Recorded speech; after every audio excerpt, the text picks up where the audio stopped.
കഴിഞ്ഞ ദിവസം നോക്കിയിരുന്നത് CSRFൻ്റെ ഒരു ലാബായിരുന്നു നമ്മൾ കഴിഞ്ഞ ദിവസം ചെയ്തിരുന്നത്. അതിൻ്റെ തുടർച്ചയായിട്ട് തന്നെ നെക്സ്റ്റ് ലാബ് തന്നെയാണ്. ഓക്കെ, പിന്നെ നമ്മൾ ഓരോ എല്ലാ വീഡിയോസും കണ്ടിന്യൂസ് ആയിട്ട് വീഡിയോ എടുക്കുകയാണെങ്കിൽ പല പല കാറ്റഗറി ആയിട്ടായിരിക്കും വീഡിയോ കിടക്കുന്നത് കേട്ടോ. അപ്പോൾ ഒന്ന് കഴിഞ്ഞാൽ ചിലപ്പോൾ SSRF ആയിരിക്കാം, ചിലപ്പം CSRF ആയിരിക്കാം. അപ്പോൾ അങ്ങനെയായിരിക്കും കിടക്കുന്നത്, ഒരു ഓർഡറിലായിരിക്കും കിടക്കുന്നത്. പക്ഷേ അത് നിങ്ങൾ പ്ലേലിസ്റ്റിൽ നോക്കി കഴിഞ്ഞ് കഴിഞ്ഞാൽ കറക്റ്റായിട്ട് ഞാൻ പ്ലേലിസ്റ്റിൽ ആഡ് ചെയ്ത് വെക്കുന്നുണ്ട് കേട്ടോ. അങ്ങനെയാണെങ്കിൽ വീഡിയോ കാണുന്നവരുണ്ടെങ്കിൽ ജസ്റ്റ് ഒന്ന് പ്ലേലിസ്റ്റിൽ കയറിയിട്ട് നോക്കുക. അപ്പോൾ അതാകുമ്പോൾ ഞാൻ ഓരോ ഓർഡറിലായിട്ട് ഓരോ പ്ലേലിസ്റ്റ് ക്രിയേറ്റ് ചെയ്തിട്ട് അതിനകത്തോട്ട് ഈ വീഡിയോ ആഡ് ചെയ്യുന്നുണ്ട് കേട്ടോ. ഓക്കെ, നമ്മൾ CSRF എന്താണെന്ന് പറഞ്ഞായിരുന്നു, അതുപോലെ തന്നെ എന്താണ് അതെങ്ങനെ പ്രിവെൻറ്റ് ചെയ്യുമെന്ന് പറഞ്ഞിട്ടുണ്ടായിരുന്നു. അതുപോലെ തന്നെ നമ്മൾ കുറച്ച് ലാബ്സുകളാണ് ചെയ്തുകൊണ്ടിരുന്നത് അല്ലേ. ഓക്കെ, ജസ്റ്റ് ലാബ്സ് എല്ലാം എടുക്കാം.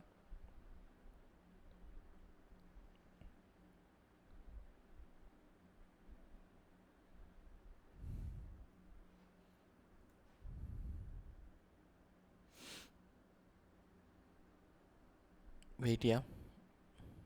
ഓക്കെ, നമ്മൾ കഴിഞ്ഞ ദിവസം ചെയ്ത രണ്ടാമത്തെ ലാബായിരുന്നു.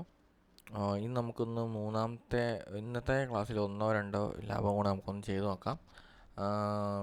ഫസ്റ്റ് തന്നെ മൂന്നാമത്തെ ലാബ് തന്നെ ചെയ്ത് നോക്കാം. CSRF where token validation depends on token being present. Okay,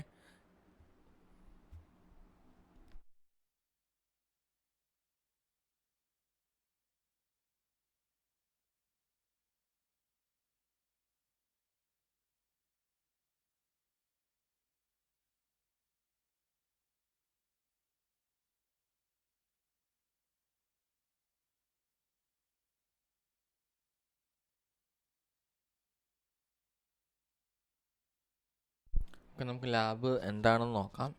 this lab's email change functionality is vulnerable in CSRF. അതായത് മെയിൽ ID ചേഞ്ച് ചെയ്യുന്ന ഒരു ഏരിയ ആണ് CSRF വൾണറബിലിറ്റിക്ക് ഉള്ളത് എന്ന് പറയുന്നുണ്ട്.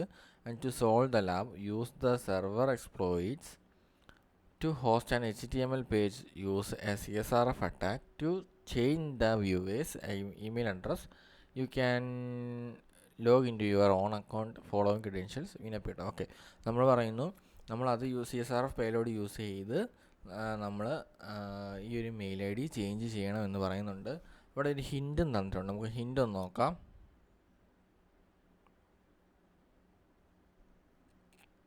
You can register an email address that is already taken by another user. Okay, if you change your own email address while testing your exploit, make sure you use a different email address for final exploit to your exploit you deliver to the victim. Okay,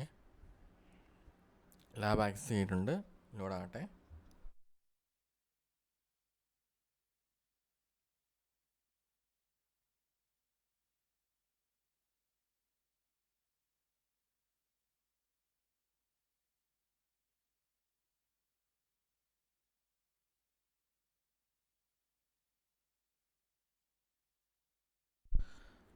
okay, നമുക്ക് lab കിട്ടിയിട്ടുണ്ട്.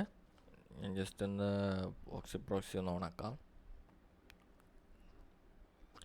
അത് നിങ്ങൾക്ക് ഈ solution ഞാൻ prefer ചെയ്യുന്നില്ല, നോക്കാൻ prefer ചെയ്യുന്നില്ല. എന്നാലും ഇവൻ ഡൗട്ട്സുകൾ വന്നു കഴിഞ്ഞാൽ അത് നമ്മൾ വെച്ചുകൊണ്ടിരിക്കുന്നത് ശരിയല്ല. ഓക്കെ, ഇപ്പം നമ്മൾ ചെയ്യുമ്പോൾ തന്നെ ഇടയ്ക്കിടയ്ക്ക് ചിലപ്പോൾ എറർ സംഭവിക്കും. ഇപ്പോൾ ഞാൻ തന്നെ സ്വാഭാവികമായിട്ടും ചില സമയത്ത് നമ്മൾ ചെയ്യുമ്പം ചിലതൊന്നും പേലോഡ്, ഇപ്പം നമ്മൾ കസ്റ്റമൈസ് ആയിട്ട് പേലോഡ് ചിലപ്പോൾ ചെയ്യുന്ന സമയത്ത് ചില സമയങ്ങളിൽ കിട്ടാറില്ല. അപ്പോൾ എന്താണ് ആ ഇഷ്യൂ എന്നറിയാൻ വേണ്ടി ചിലപ്പോൾ ഞാൻ ഇതുപോലെ തന്നെ നമ്മൾ സൊല്യൂഷൻ നോക്കാറുണ്ട്. ഈവൻ ഇവിടെ വെബ്സൈറ്റിൽ യൂസ് ചെയ്യുന്നവരാണെങ്കിലും ഇപ്പം എക്സ്പീരിയൻസ് ആയിട്ടുള്ളവരാണെന്ന് പറഞ്ഞാലും ഇനീഷ്യലി ഇവരെല്ലാം ചെയ്തു വരുന്നത് തന്നെ ഇവൻ ചെയ്ത് നോക്കി ഡൗട്ട്സ് ഉണ്ടെങ്കിൽ നമ്മൾ കൊടുക്കുന്ന ഒരു മെത്തേഡ് എന്ന് പറഞ്ഞു കഴിഞ്ഞാൽ സൊല്യൂഷൻ നോക്കുന്നതിന് കുഴപ്പമില്ല. നിങ്ങൾ ചെയ്ത് നോക്കിയിട്ട് നോക്കുകയാണെങ്കിൽ ഓക്കെ. അത് നമ്മൾ ചുമ്മാ സൊല്യൂഷൻ നോക്കി അതേപടി ചെയ്ത് വെക്കുന്നതിനേക്കാളും ബെറ്റർ ചെയ്ത് എങ്ങനെയാണ് മനസ്സിലാക്കി. ഇപ്പം എററാണ്, നിങ്ങൾ 2-3 പ്രാവശ്യം ചെയ്ത് നോക്കി കിട്ടുന്നില്ല, എററാണ് എങ്കിൽ നേരെ ഒന്നുമില്ല, സൊല്യൂഷൻ നോക്കുക, ചെയ്യുക. ഇത് സൊല്യൂഷൻ നോക്കിയിട്ട് എന്താണ് അവിടെ നടന്നതെന്നുള്ളത് ഒന്ന് ജസ്റ്റ് മനസ്സിലാക്കുക. ഓക്കെ, അവരെങ്ങനെയാണത് കോംപ്രമൈസ് ചെയ്തത്. ഓക്കെ, ആ ഒരു രീതിയിൽ നോക്കിയിട്ട് ജസ്റ്റ് ഒന്ന് അപ്ലൈ ചെയ്ത് നോക്കിയാൽ മതി കേട്ടോ. അല്ലാതെ ഡയറക്റ്റ് ഇപ്പോൾ വീഡിയോ സൊല്യൂഷൻ, കമ്മ്യൂണിറ്റി സൊല്യൂഷൻ ഉണ്ട്, വീഡിയോ ആയിട്ട് യൂട്യൂബ് വീഡിയോ ആയിട്ട് ഇതിനകത്ത് കിടപ്പുണ്ട്. ഇതും നോക്കാം, ഇറ്റ്സ് ഓക്കെ. പക്ഷേ അത് ഞാൻ പ്രിഫർ ചെയ്യുന്ന മെത്തേഡ് ഇതാണ്. അതായത് നിങ്ങൾ ഫസ്റ്റ് ഒന്ന് ഇനീഷ്യലി ചെയ്ത് നോക്കുക, എന്നിട്ട് അവിടെ കിട്ടുന്നില്ലെങ്കിൽ ഓക്കെ, നമുക്ക് ഇത് ഓൾറെഡി വെബ്സൂട്ട് എന്ന് പറഞ്ഞ കാര്യം പഠിക്കാനുള്ളതാണ്. ഇപ്പം ഏതൊരു കമ്പനിയിൽ ചെന്നാലും ട്രെയിനിങ് കൊടുക്കുമ്പോൾ ഇനീഷ്യൽ പീരീഡിൽ ട്രെയിനിങ് കൊടുക്കുന്ന സമയത്ത് വെബ്സൂട്ട് അവർ യൂസ് ചെയ്യിപ്പിക്കും. അതെന്തിനാണ്? പഠിക്കാൻ വേണ്ടിയാണ്. ഓക്കെ, അപ്പോൾ അത് ജസ്റ്റ് ഒന്ന് ചെയ്യുന്നത് നല്ലതായിരിക്കും. മീൻസ് സൊല്യൂഷൻ ഫുള്ള് നോക്കി ചെയ്യാന്നുള്ളതല്ല, അത് നിങ്ങൾ ചെയ്ത് നോക്കുക. കിട്ടുന്നില്ലെങ്കിൽ വീണ്ടും ഒന്ന് ജസ്റ്റ് ഒന്ന് എന്താണ് അവിടെ സംഭവിച്ചതെന്ന് നോക്കുന്നതിന് കുഴപ്പമൊന്നുമില്ല കേട്ടോ. നമുക്ക് നമ്മുടെ ലാബിലോട്ട് തിരിച്ചു വരാം. ഓക്കെ, വിനർ പീറ്റർ ആയിരുന്നു നമുക്ക് തന്ന ഡീഫോൾട്ട് വാല്യൂ. ഓക്കെ, ഇവിടെ ഒരു മെയിൽ ഐ ഡി ചേഞ്ച് ചെയ്യാനുള്ള ഓപ്ഷൻ കിടപ്പുണ്ട്. ഓക്കെ, ഞാൻ ഒരു ഇമെയിൽ സെർവർ ജസ്റ്റ് ഒന്ന് അവിടെ കണക്ട് ചെയ്ത് വെക്കാം.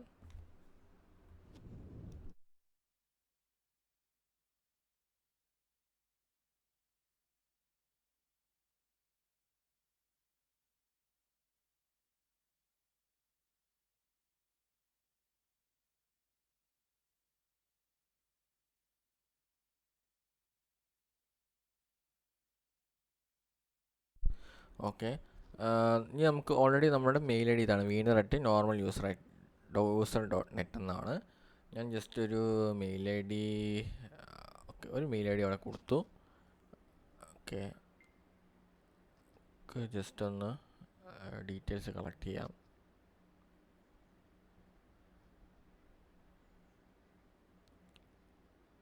ഇൻ്റർസെപ്ഷൻ ഓണാക്കി ആ റിക്വസ്റ്റ് നമ്മൾ ക്യാപ്ചർ ചെയ്തു. ഓക്കെ, ഇനി ഈ ഒരു റിക്വസ്റ്റിനെ ഞാൻ സെൻഡ് ടു റിപ്പീറ്റിലോട്ട് കൊടുത്തു.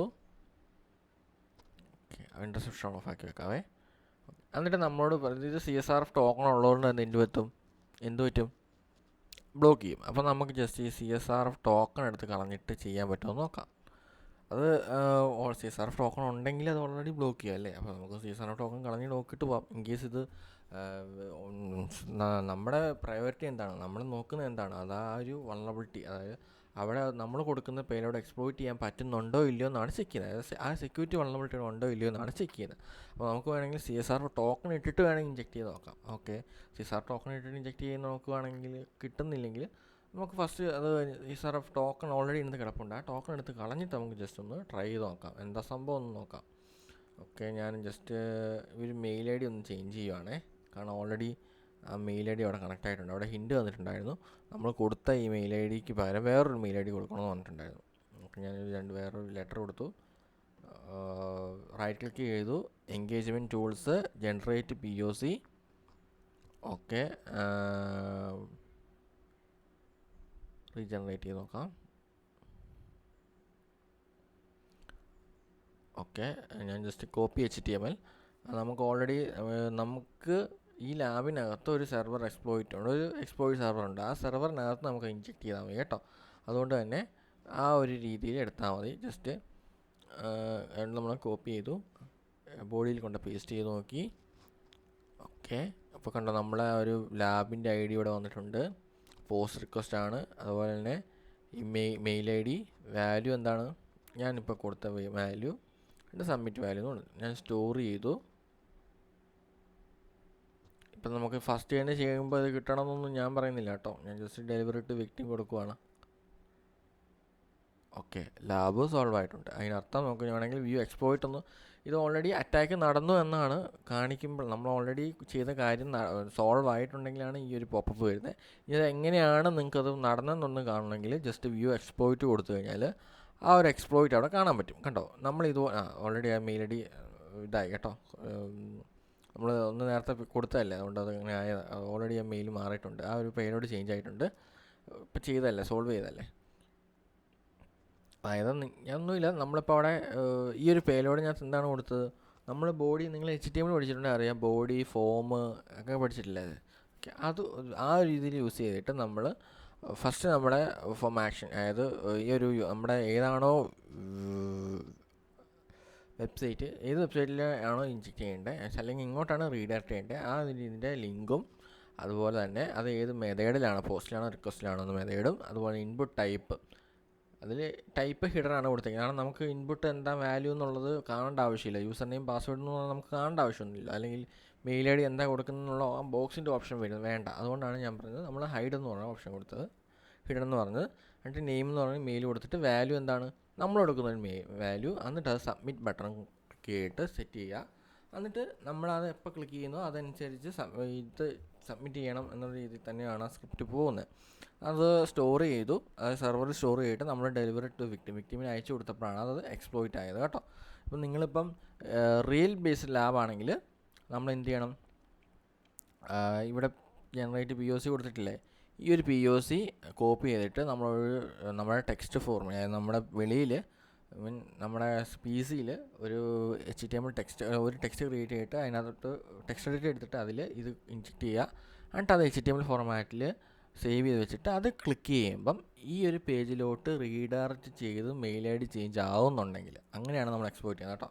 അവിടെയാണ് നമ്മൾ CSR ഫോർമാറ്റ് വേണമെന്ന് പറയും. അല്ലെങ്കിൽ അത് ആകുന്നില്ലെങ്കിൽ നമുക്ക് ഞാൻ നേരത്തെ ഒരു എറർ പോലെ കാണിച്ചു തരാം. യു എക്സ്പോർട്ട് ഇതുപോലെ ഇപ്പം സബ്മിറ്റ് ബട്ടൺ കണ്ടോ, ഈ സബ്മിറ്റ് ബട്ടൺ കണ്ടോ, ഇതുപോലെ നമ്മൾ കൊടുത്തതിൻ്റെ ഫോമിൽ ഇതാണ് കേട്ടോ. ഓക്കെ, ഇത് ഞാൻ കൊടുത്തു കഴിയുമ്പം നെറ്റിൻ്റെ ഇഷ്യൂ കാണിക്കുന്നുണ്ട്. അവിടെ കുറച്ച് ബ്ലാക്ക് സ്ക്രീനിൽ ഒരു എറർ പോലെ കാണിച്ചില്ലായിരുന്നോ, ആ ഒരു എറർ അവിടെ പോപ്പപ്പ് ചെയ്ത് വരും കേട്ടെ. കണ്ട, ഇതുപോലെ നടക്കുന്നില്ലെങ്കിൽ ഇതുപോലൊരു എറർ പോപ്പപ്പ് ചെയ്ത് വരും കേട്ടോ. അല്ലെങ്കിൽ ഇപ്പം ഹെഡർ അല്ലെങ്കിൽ എററാണ് അല്ലെങ്കിൽ എന്തോ ഇഷ്യൂ എന്താണെന്ന് പറഞ്ഞുകൊണ്ട് കറക്റ്റായിട്ട് അവിടെ എഴുതി കാണിക്കും. ഓക്കെ, ഇതാണ് ഒരു സിമ്പിൾ ലാബാണ്. SSRF എന്നൊക്കെ പറഞ്ഞാൽ കോമൺ ആയിട്ട് നടക്കുന്നൊരു അറ്റാക്കാണ്. നിങ്ങൾ ഇതുപോലെ തന്നെ ഏകദേശം സെയിം മെത്തേഡ് തന്നെയാണ് നമ്മുടെ ക്ലിക്ക് ജാക്കിങ് എന്നൊക്കെ പറഞ്ഞ അറ്റാക്കുകളൊക്കെ നടക്കുന്നത് കേട്ടോ. ഞാൻ ജസ്റ്റ് ഒന്ന് വെബ്സൈറ്റ് ഒന്ന് കാണിച്ചു തരാം.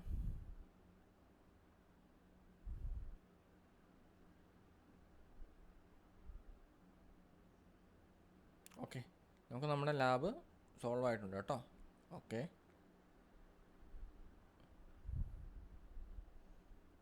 എന്തെങ്കിലും ഡൗട്ട്സുകൾ വല്ല കാര്യങ്ങളും ഉണ്ടെങ്കിൽ കമൻ്റായിട്ട് ഇട്ടാൽ മതി, ഞാനത് ക്ലിയർ ചെയ്ത് തരാം. കാരണം ഓൾറെഡി ഞാൻ വർക്ക് ചെയ്യുന്നതാണ്, സൈബർ സെക്യൂരിറ്റി എഞ്ചിനീയറായിട്ട് തന്നെ വർക്ക് ചെയ്യുന്ന ഒരാളാണ്. നമുക്ക് ടൈം കിട്ടുന്ന സമയങ്ങളിൽ ഞാനത് കവർ ചെയ്ത് തരാം. ഓക്കെ, ഡൗട്ട്സ് ഉണ്ടെങ്കിൽ കമൻ്റ് ഇട്ടാൽ മതി, ഞാനത് എനിക്ക് ടൈം കിട്ടുന്ന സമയങ്ങളിൽ ഞാൻ തിരിച്ച് റിപ്ലൈ തരാം കേട്ടോ.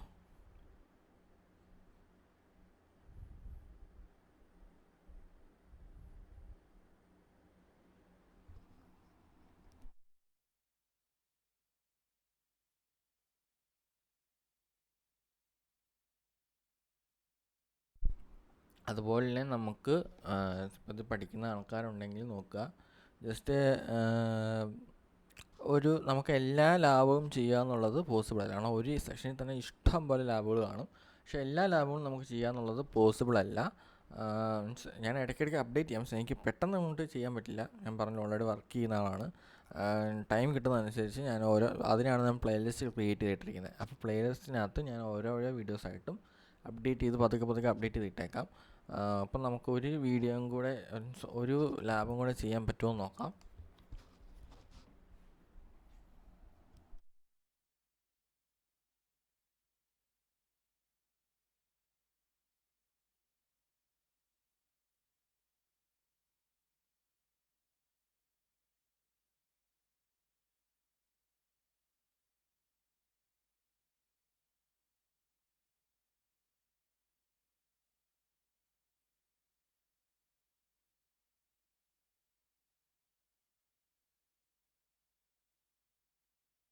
ഇത് ഞാൻ 2 വീഡിയോ ആയിട്ട് അപ്ഡേറ്റ് ചെയ്ത് തരാം. സോ ഈ ഒരു ലാബായിരിക്കും നെക്സ്റ്റ് ലാബ് ഇതായിട്ട് വരുന്നത് കേട്ടോ.